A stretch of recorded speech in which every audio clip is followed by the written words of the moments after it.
Hello friends, આજકાલ માર્કેટમાં ઘણા પ્રકારના તવા જોવા મળે છે. તો દરરોજના યુઝ માટે કેવા પ્રકારના તવાનો યુઝ કરવો એ આજે આપણે આ વિડીયોમાં જોઈશું. હું જે તવો રોટલી બનાવવા માટે યુઝ કરતી હતી એ એલ્યુમિનિયમનો હતો, જેને રિપ્લેસ કરીને મેં સારી ક્વોલિટીનો તવો મંગાવ્યો છે. તો આજે એની ડિટેલ હું તમારી સાથે શેર કરીશ. આ છે અગારો એલિટ હાર્ડ એનોડાઇઝ તવા. 28 સેન્ટીમીટર આનું ડાયામીટર છે ને આ તવામાં આપણને 4 mm ની થિકનેસ મળી જાય છે.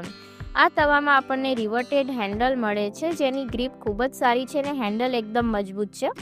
જે તવો છે એના બેઝ પર બ્રાન્ડનું નામ મેન્શન કરવામાં આવેલું છે અને આ તવાને ફક્ત તમે ગેસ પર જ યુઝ કરી શકો છો. તો સૌથી પહેલાં હાર્ડ એનોડાઇઝ મટીરિયલ શું છે એ જાણી લઈએ. તો આનું અંદરનું જે મટીરિયલ હોય છે એ એલ્યુમિનિયમ હોય છે, જેના પર એક પ્રોસેસ કરી એટલે ઇલેક્ટ્રોકેમિકલથી એક લેયર ચડાવવામાં આવે છે. આ જે લેયર હોય ખૂબ જ હાર્ડ હોય છે, જે આસાનીથી નીકળતી નથી. તવાનો યુઝ કરવા પહેલાં આપણે એને પાણીથી વોશ કરી લઈએ. તો કોઈ પણ નવી વસ્તુના યુઝ પહેલાં આપણે એને સાફ પાણીથી વોશ કરવું જોઈએ. ત્યારબાદ આપણે એને ગેસ પર મૂકી દઈશું અને આજે હું આ તવા પર તમને રોટી તેમજ પરાઠા બંને બનાવીને બતાવવાની છું. તો સૌથી પહેલાં આપણે રોટી બનાવી લઈએ. તો અહીંયા રોટલી બનાવવા માટે મેં લોટ છે બાંધી અને રાખી દીધો હતો. તો આપણે રોટલી છે સવાર અને સાંજ બનાવતા હોઈએ છીએ. તો એક સારી ક્વોલિટીનો તવો હોય તો રોટલી બનાવવું ખૂબ જ આસાન થઈ જાય છે. મારી પાસે જે પહેલાં તવો હતો એલ્યુમિનિયમનો હતો. એલ્યુમિનિયમના તવા પર થોડા જ ટાઈમ પછી એના પર એક કાળી લેયર ચડી જતી હોય છે, જેના કારણે રોટલી બરાબર કૂક નથી થતી. તો અહીંયા તમે જોઈ શકો છો કે આની થિકનેસ છે એકદમ પરફેક્ટ છે, જેના કારણે રોટલી એકદમ આસાનીથી કૂક થાય છે અને રોટલી બળી પણ નથી જતી. તો આપણે દરરોજ રોટલી બનાવવા માટે સારી ક્વોલિટીનો જો તવો પરચેસ કરવો હોય તો આપણે હાર્ડ એનોડાઇઝ તવાનો ચૂઝ કરી શકીએ છીએ. તો અહીંયા જે આપણે નોનસ્ટિક વાસણનો યુઝ કરતા હોઈએ તો જે નોનસ્ટિકનો તવો આવે છે એને આપણે ડેલી યુઝ ના કરી શકીએ. એનું રીઝન એ છે કે એનું જે કોટિંગ હોય આસાનીથી નીકળી જતું હોય છે, જેના કારણે આપણે જો ડેલી યુઝ કરવામાં આવે તો એ જે કોટિંગ છે નીકળી જાય અને આપણા જમવાની અંદર ભળી જતું હોય છે. તેમજ જો એલ્યુમિનિયમ છે એનો પણ તમે ડેલી યુઝ કરશો તો એ થોડા જ ટાઈમ પછી તવો ખરાબ થઈ જતો હોય છે. પણ જે હાર્ડ એનોડાઇઝ છે એનું જે લેયર છે ખૂબ જ હાર્ડ હોય છે, જે આસાનીથી નીકળતું નથી. આની અંદર તમે વુડનના સ્પેચ્યુલા, સિલિકોનના સ્પેચ્યુલા યુઝ કરી શકો છો. તેમજ મેટલ પણ જો તમારે યુઝ કરવું હોય તો તમે કરી શકો છો. ફક્ત તમે એને એકદમ વધારે ઘસશો નહીં તો આની જે કોટિંગ છે એને કંઈ પણ નથી થતું. તો અહીંયા રોટલી બનાવી લીધા બાદ હવે આપણે આલુ પરોઠા બનાવીશું. તો અહીંયા લોટ મેં બાંધી લીધો હતો. બટેકા મેં બાફીને છાલ કાઢી લીધી છે અને ડુંગળી મેં ઝીણી સમારી લીધી છે. મસાલો કરવા માટે મેં અહીંયા એક પેન લઈ લીધું છે. પેન થોડું ગરમ થાય એટલે એની અંદર તેલ ઉમેરી દેવાનું છે. તેલ થોડું ગરમ થાય એટલે એની અંદર આપણે ઝીણા સમારેલા લીલા મરચાં ઉમેરી દઈશું અને ત્યારબાદ ઝીણી સમારેલી ડુંગળી ઉમેરી દેવાની છે.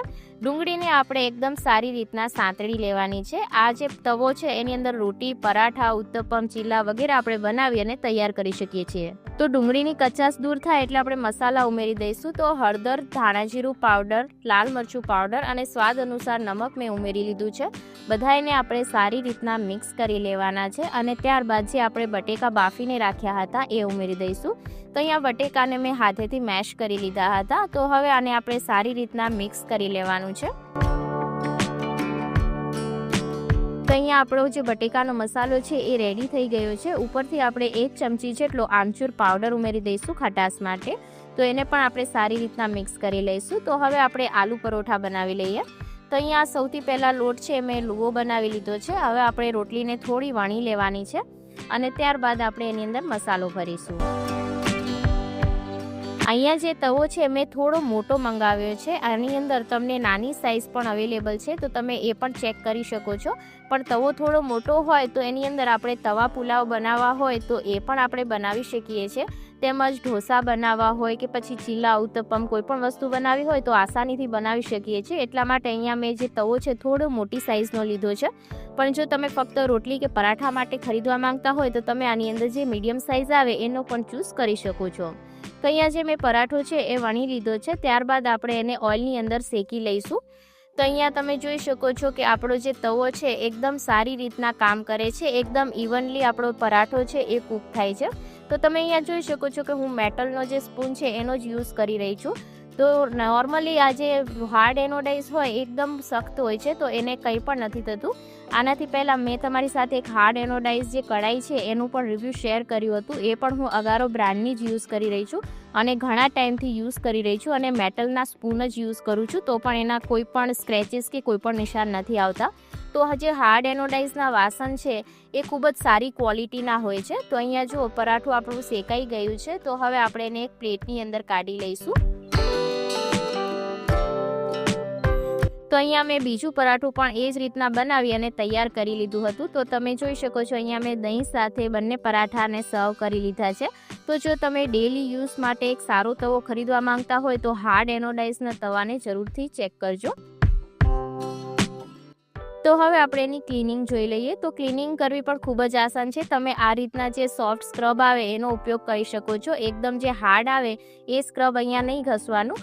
અને અહીંયા મેં તેલની અંદર પરાઠાને શેક્યા હતા, એટલા માટે અહીંયા થોડું આપણે એને ઘસી અને સાફ કરી લઈશું. નોર્મલી રોટલી બનાવી હોય તો આની ક્લિનિંગ કરવી ખૂબ જ આસાન થઈ જાય છે, બિલકુલ પણ મહેનત નથી લાગતી.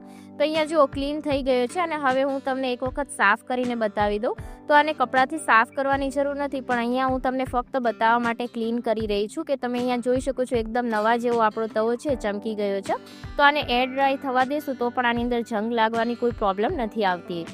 અગારો એલિટ હાર્ડ એનોડાઇઝ તવાની લિંક તમને ડિસ્ક્રિપ્શન બોક્સમાં મળશે, તો ત્યાંથી તમે ચેક કરી શકો છો.